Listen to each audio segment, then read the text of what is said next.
بسم اللہ الرحمن الرحیم۔ السلام علیکم۔ کیسے ہیں آپ سب؟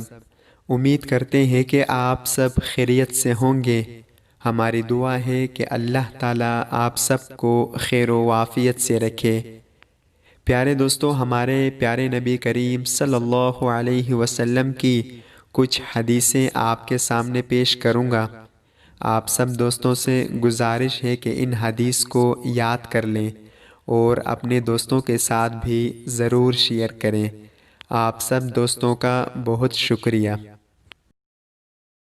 رسول اللہ صلی اللہ علیہ وسلم نے فرمایا، بہترین مال یہ ہے کہ آدمی کے پاس اللہ کا ذکر کرنے والی زبان ہو، شکر گزار دل ہو اور ایمان کی مضبوطی کے لیے مددگار مومنہ بیوی ہو۔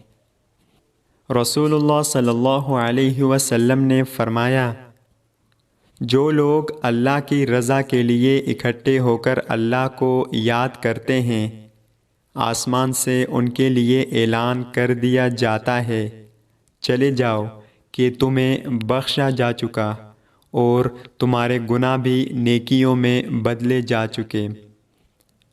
حضرت ابو ہریرہ رضی اللہ عنہ کہتے ہیں کہ رسول اللہ صلی اللہ علیہ وسلم نے فرمایا، تین دعائیں جن کی قبولیت میں کوئی شک نہیں۔ نمبر 1، مظلوم کی دعا۔